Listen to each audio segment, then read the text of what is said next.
Saya pernah di Madura, di Sumeneb itu berdebat dengan Isur Lamli, yang itu tokoh NU itu. Saya pernah berdebat dengan dia. Saya itu diundang tanpa diberitahu, dijebak, disediakan video. Sampai sekarang nggak berani menyebarkan videonya, Pak. Nggak berani menyebarkan videonya, karena saya bantah semua tuduhan-tuduhan fitnah dia.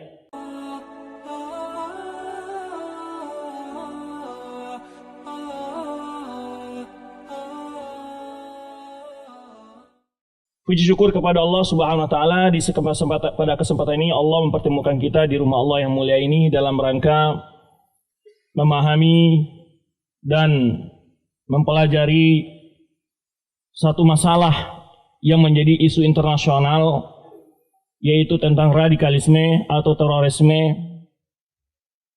Kita akan mencoba mengupas sesuai dengan alokasi waktu. Sebetulnya pembahasan ini telah saya bahas di puluhan kota, di Sumatera, Kalimantan, Sulawesi, Jawa, termasuk Nusa Tenggara. Kita sudah bahas ini dari tahun 2010 saya membahas ini.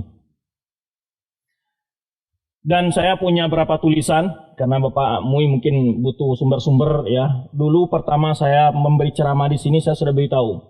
Kalau dari kalangan pemerintah tingkat provinsi ataupun daerah mencurigai Yayasan Ar-Rahmah, tolong panggil saya. Itu pertama saya berceramah di sini dulu. Pertama saya bicara di sini dulu karena saya sudah yakin akan ada isu-isu negatif terhadap yayasan ini. Dan saya bilang, jika ada apa-apa dengan Yayasan Ar-Rahmah mencurigai paham dan segala macamnya, tolong dikonfirmasi. Termasuk ustaz-ustaznya di sini konfirmasi. Panggil ustaz-ustaznya, apa pahamnya kamu ajarkan di sana? Kami mendengar begini. Jangan hanya menerima isu dari sebelah. Kecil orang jangan mematok cie dan mata lingo sebelah. Ya, kamu udah bisa banyak bahasa Minang kali batu ditegur kemarin di Solo. Nggak boleh baca bahasa Minang karena kita live. Ya, lihat TV. Sebenarnya mau candu bahasa Minang karena lama udah bahasa Minang. Karena bahasa Minang tuh bisa bila pulang kampung. Kalau pulang kampung nggak bisa bahasa Minang. Jadi itu saya katakan, kita kalau ada hal-hal orang menginformasi tentang si fulan itu begini atau yayasan itu begini, sekolah ini cek langsung ke sini. Yang anehnya memang gini, kenyataan di mana-mana yang menuduh itu tidak pernah muncul ke tempat ini sebetulnya itu. Tidak pernah dengar itu. Saya punya banyak yayasan Pak di Indonesia. Dituduh macam-macam. Saya katakan, pernah nggak datang ke tempat itu Anda mendengar kajiannya?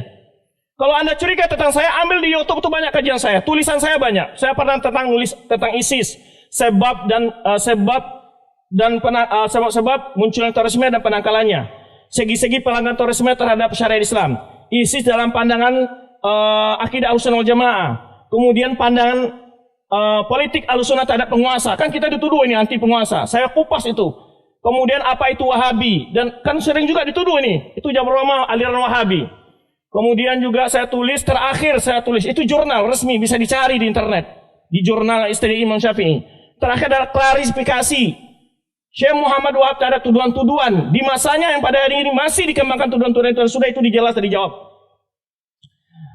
Dan saya juga pernah kumpul dengan Bakas Selampol, Pak, sama dengan tuduhan itu, tuduhan-tuduhan yang nggak jelas itu. Saya bawa itu makalah-makalah saya dan rekaman video saya tantang. Ini Pak, ini bukti bagaimana kami itu radikalisme atau tidak.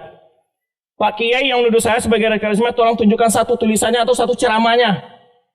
Satu tulisan itu ceramahnya yang membahas tentang kesesatan terorisme radikalisme sampai ke akar-akarnya, bukan sekadar ngomong sesat-sesat tapi tidak menjelaskan apa di mana sesatnya. Dan saya katakan, dan beberapa kali di berbagai media saya katakan, tidak ada dakwah yang benar-benar menghadapi terorisme radikalisme dari dakwah yang kita bawa. Lihat TV Roja itu pada umum apa isinya, radio dan seterusnya, boleh dilihat. Tidak ada sidik pun kita mempertimbangkan. Demonstrasi aja kita tidak bolehkan. Demonstrasi kita tidak bolehkan itu. Kok dituduh radikalisme? Nah, sabatuahnya, dan sering ambo sabikan, sebetulnya bukan khilaf pendapat, tapi khilaf pendapatan. Turun pendapatan, Pak. Kalau orang karena tahunan kebenaran itu turun pendapatan. Yang masalah begitu. Menurut informasi tadi dari salah seorang pengurus yayasan, karena sekolah kita ini bermutu, lalu sekolah-sekolah lain anak-anak yang juara masuk ke sini, akhirnya mereka kurang murid. Ini yang bikin cemburu sebetulnya. Ini memang kesalahan Yayasan Ar-Rahmah ini. Kenapa skalanya bermutu? Itu salahnya. Salahnya di situ, Pak. Di mana-mana begitu. Saya pernah di Madura, di Semenep itu berdebat dengan Isur Lamli, yang itu tokoh NU itu. Saya pernah berdebat dengan dia. Saya itu diundang tanpa diberitahu, dijebak, disediakan video. Sampai sekarang nggak berani menyebarkan videonya, Pak. Nggak berani menyebarkan videonya karena saya bantah semua tuduhan-tuduhan fitnah dia. Nggak pernah berani menyebarkan videonya. Tuduhan-tuduhan ini nggak ada bukti sebetulnya. Suka mengkafirkan, memang mudah mengkafirkan orang. Nggak mudah itu. Sebagaimana Pak Mui tadi menjelaskan, nggak boleh menyesatkan orang itu nggak mudah. Kalau tidak sesat Anda yang lebih dahulu ditarik ke neraka itu, dipentak pertanggungjawaban di hadapan Allah Subhanahu Wa Taala. Jadi kita jangan gampang mengkafir. Nggak ada kita mengkafir-kafirkan. Ya, maka ini saya katakan kembali, tolong kepada pihak keamanan apapun saja, saya katakan di mana kadang-kadang tolong satu kompi Intel hadir di kajian-kajian saya nggak masalah. Satu kompi Intel dah kirim. Ada yang curiga nggak? Silakan. Saya katakan nggak ada, kita ini terbuka, nggak ada tertutup. Bahkan setiap kajian ini saya tanya tadi pengurus, diundang nggak? Pejabat-pejabat diundang Ustaz, termasuk Kemenak, tapi nggak pernah datang. Loh, gimana caranya? Datang ke sini dengar pengajiannya, rekam, ada yang salah, panggil penceramah itu. Oh, ini salah kajian kamu ini. Gitu. Jangan fitnah-fitnah. Karena saya mulai dengar, ya, mulai diisukan sebagai aliran Wahabi, mulai diisukan sebagai radikalisme, dan itu dulu awal-awal saya kesini saya sudah bilang waktu itu. Kalau ada tuduhan-tuduhan, tolong panggil para ustaz ke rumah saya kalau ada kecurigaan. Ya, itu sedikit mukadimah saya jelaskan. Ya, maka pada masyarakat jangan mudah terprovokasi. Jangan mudah terprovokasi dengan tuduhan-tuduhan itu. Apa yang kita ajarkan sini, Bapak-bapak lihat sendiri dalilnya apa, perkataan siapa. Ya, kita tidak pernah mengajak ke ormas tertentu, aliran tertentu tidak ada. Kita mengajak kepada Al-Quran dan Sunnah sesuai pemahaman para sahabat. Itu selesai. Muhammadiyah kah dia, NU kah dia, parti dia, siapapun dia. Ini kita ajak semua.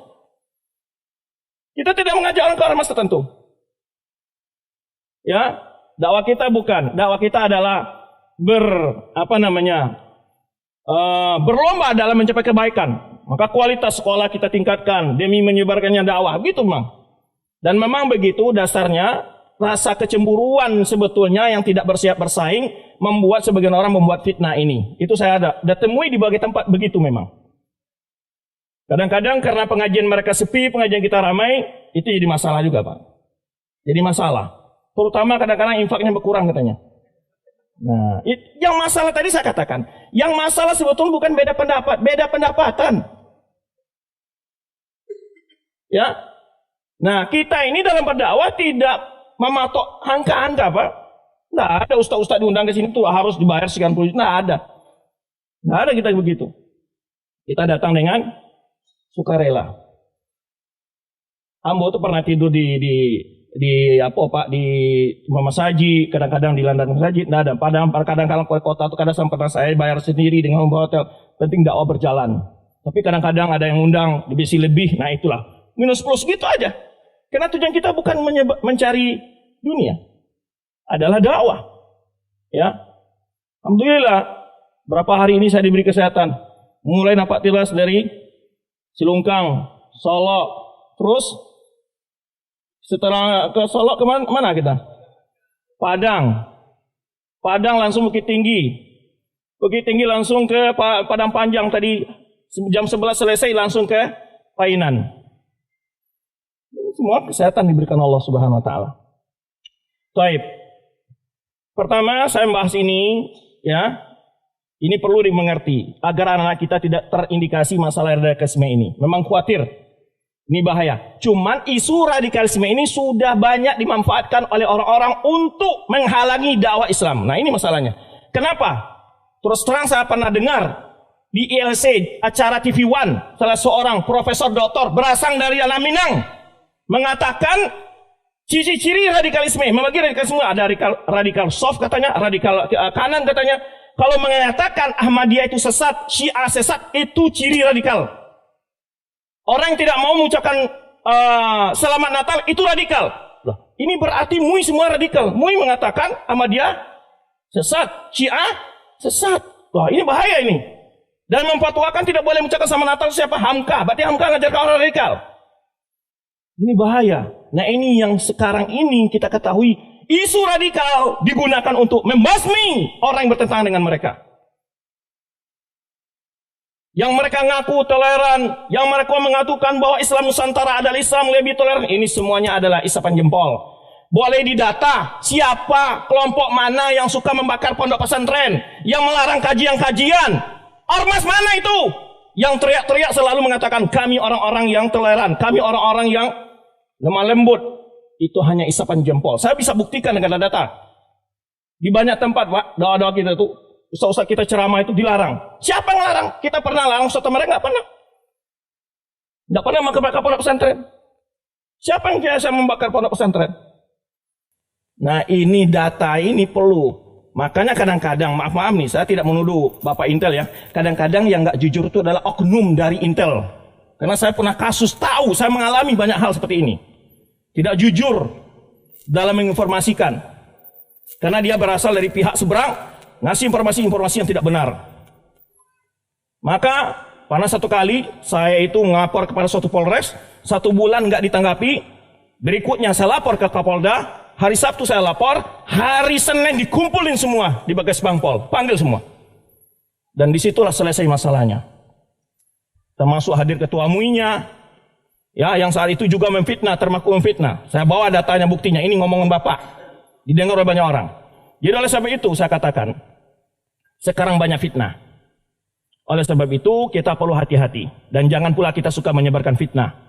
Karena semua kita akan diminta pertanggungjawaban di hadapan Allah SWT satu kata yang keluar dari mulut kita. Ya, baik.